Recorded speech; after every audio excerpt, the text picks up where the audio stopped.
त्रिपुरा के राजा कहलाने वाले प्रद्योत माणिक्य हमारे साथ हैं। इस बार चुनावी मैदान में है तिपरा मोथा के साथ और ये मानकर चल रहे हैं कि इस बार सरकार भी बना रहे हैं। प्रद्युत दा, लोग तो आपको प्यार से बुबागरा कहते हैं, तो क्या हम ये कहें कि राजा इस बार मैदान में है चुनाव के?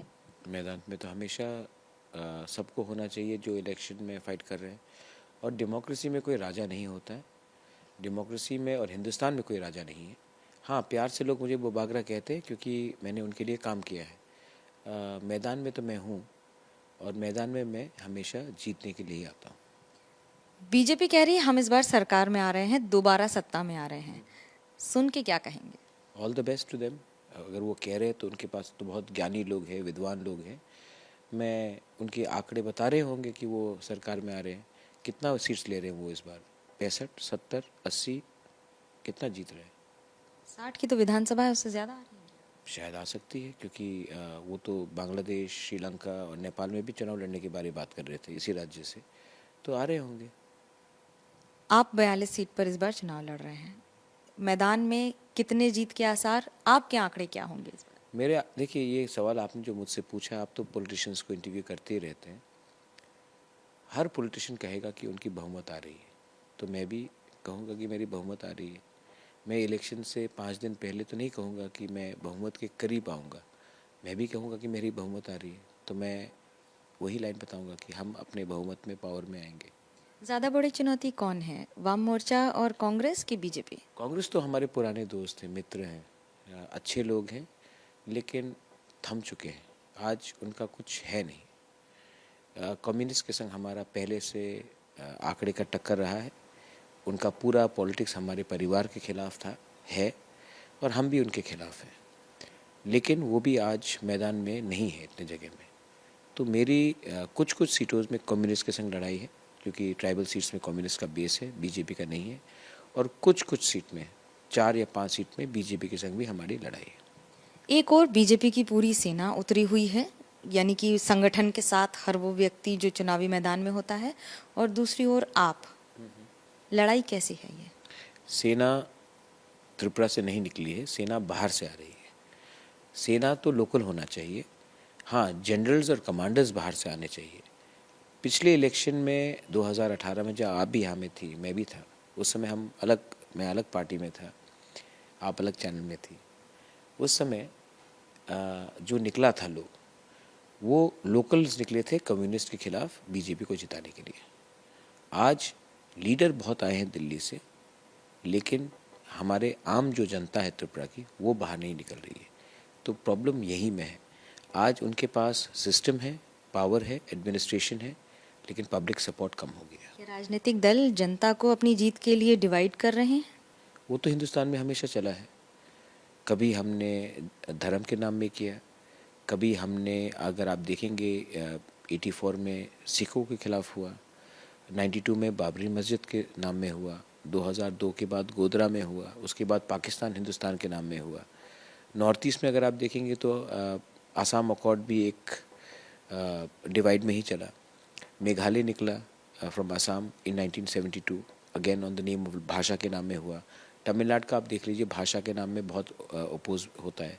हरियाणा और पंजाब अलग हुआ।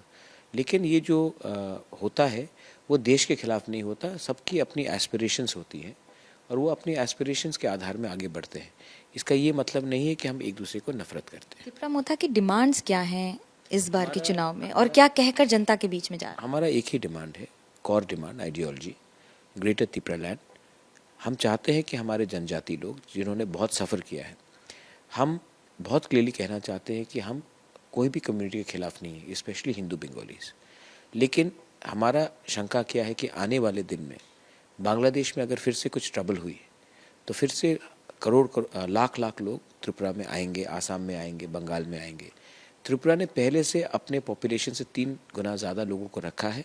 वो रह रहे हिंदुस्तान में, हिंदुस्तान के नागरिक हैं, हम उनको मानते हैं, वो हमारे भाई हैं, हमारे फेलो सिटीजन से, नो प्रॉब्लम। आने वाले दिन में अगर यही समस्या फिर से बांग्लादेश में हुई तो हमारी ज़मीन, हमारी भाषा, हमारी लैंग्वेज, हमारा कल्चर पूरा खतरे में है। हम चाहते हैं कि एक कॉन्स्टिट्यूशनल रिफॉर्म आए, कॉन्स्टिट्यूशनल सोल्यूशन आए, जिसमें ये सब प्रोटेक्शन हमें दिया जाए। हमने ये सब मांगा एडीसी के अंदर, केंद्र सरकार ने हमें नहीं दिया, अलग अलग केंद्र सरकार ने नहीं दिया, तब हम इस नतीजे में पहुँचेंगे। अगर आप हमें त्रिपुरा के अंदर ही रहते हुए ये नहीं देंगे तो शायद हमें आर्टिकल 2 और 3 का भी विचार करना पड़ेगा। तो क्या हम ये कहें कि ये केंद्र सरकार पर दबाव है या सिर्फ चुनावी राजनीति? देखिए, पॉलिटिक्स ज़िंदगी में हर चीज़ नहीं होता। अगर आप पंजाबी हैं, कल अगर पंजाबियत ही नहीं रहेगी तो मनोज्ञा अकेली क्या करेगी? आपका एक अस्तित्व है, और पॉलिटिक्स तो 5 साल में एक बार आता है, अस्तित्व एक बार चला जाता है तो कभी वापस नहीं आता। तो हमारी कम्युनिटी खतरे में है, हमारी ज़मीन खतरे में है। अच्छा, खतरा का ये मतलब नहीं होता कि उनका गला काट दिया जाओ, लेकिन अगर नेक्स्ट जनरेशन अपना भाषा नहीं बोले, नेक्स्ट जनरेशन अगर अपना कल्चर नहीं समझे, नेक्स्ट जनरेशन अगर अपने इतिहास को भूल ले, तो क्या है ये? तो हम अपने कल्चर को, कम्युनिटी को, अपनी ज़मीन को, अपने वे ऑफ लाइफ को प्रोटेक्ट करना चाहते हैं, और मुझे नहीं लगता कि स्टेट गवर्नमेंट के पास इतना पावर है कि ये हमें कर सके। इसी के लिए हम गवर्नमेंट ऑफ इंडिया से दरख्वास्त कर रहे थे कि हमें कॉन्स्टिट्यूशनल सोल्यूशन दिया जाए। बीजेपी से बात बनी नहीं इसलिए विरोध में उतर गए हैं या कोई और कारण है? अपने ही अस्तित्व की लड़ाई ही है सिर्फ ये? बीजेपी से बात बनी नहीं मतलब? बीजेपी कहती है हमने मनाने की, मान मुनव्वर की कोशिश की लगातार। सच है ये बात? नहीं, तो आपने कहा बीजेपी से बात बनी नहीं मतलब? कह रहे हैं कि हमने बात बनाने की उनकी कोशिश। बात नहीं बनी ना, हम तो अपने लाइन में शुरू से हैं, 2 साल से एक ही बात बोल रहे, रटे जा रहे हैं। अगर उनको हमारा डिमांड पसंद नहीं था तो 2 साल पहले बोल देते। आखिरी मोमेंट तक क्यों हमसे बात करने की कोशिश की? इसका भी तो कोई वजह होगा। मैं तो 2 साल से एक ही लाइन बोला जा रहा हूँ, उनको तो मालूम था हमारा डिमांड क्या है। तो अब लास्ट मोमेंट में हमें बुलाकर बोलना कि नहीं होगा राइटिंग में, मतलब है कि उन्होंने अपना पॉलिटिकल कैलकुलेशन में कुछ सोचा होगा कि अगर ये होगा तो शायद उनका नेगेटिव जाए, इसके लिए उन्होंने ये किया। एक अपने अंदाज में, कोकबोरक में या अपनी भाषा में जो आप बोलना चाहें अपने लोगों को, 2 लाइन। चीनी हाँ चीनी शासन हमारा एक स्लोगन है। चीनी हाँ मतलब हमारी ज़मीन, हमारा शासन, ये हमारे कोकबोरक में हम कहते हैं। ये जो शासन है ये किसी के विरुद्ध में नहीं है, ये हमारी कॉन्स्टिट्यूशनल डिमांड है। हम चाहते हैं कि त्रिपुरा में सब रहे, हिंदू, बंगाली, मुसलमान, Christian, Buddhist, tribal, non tribal, सब लोग। लेकिन गवर्नमेंट ऑफ इंडिया को भी मानना पड़ेगा कि त्रिपुरा के जनजातियों ने बहुत बलिदान किया है। आज नागालैंड में किसी को नहीं रखा गया बाहर से, बांग्लादेश से, मिजोरम में नहीं रखा गया, मेघालय में नहीं रखा गया, अरुणाचल में नहीं रखा गया, त्रिपुरा ने रखा, और अच्छा किया हमने रखा, क्योंकि हमारा परंपरा कहता है कि हम सबको रखें। लेकिन अब अगर बांग्लादेश में आने वाले दिन में फिर से कुछ प्रॉब्लम हो और फिर से आप मणिपुर, नागालैंड, मेघालय, मिजोरम और दूसरे राज्यों को एग्जेम्प्ट करेंगे और त्रिपुरा को बोलेंगे फिर से करो, तो त्रिपुरा का बंगाली और ट्राइबल दोनों कहेगा कि ये नाइंसाफ़ी है, क्योंकि हमारी आबादी बहुत बढ़ चुकी है, हमारी ज़मीन में स्ट्रेस है और हमारे कल्चर में स्ट्रेस है। तो ये अब गवर्नमेंट ऑफ इंडिया को सोचना पड़ेगा कि वो हमारे बात मानेंगे या फिर वो उनका बात मानेंगे जो एक वायलेंट वे में निकलते हैं। क्योंकि हम पीसफुल हैं, हम डेमोक्रेटिक हैं, हमने आज तक बंदूक नहीं उठाया है। जिन्होंने बंदूक उठाया, जिन्होंने बम ब्लास्ट किया, जिन्होंने वायलेंट रास्ता लिया, जैसे कि NSCN हो, अल्फ़ा हो, हुर्रियत हो, आप उनसे बात करते हैं और हमसे नहीं बात करते हैं। ये बहुत ख़राब बात है। और बीजेपी कहती है राम राज्य, लेकिन हमें केकई जैसा ट्रीट कर रहे हैं वो।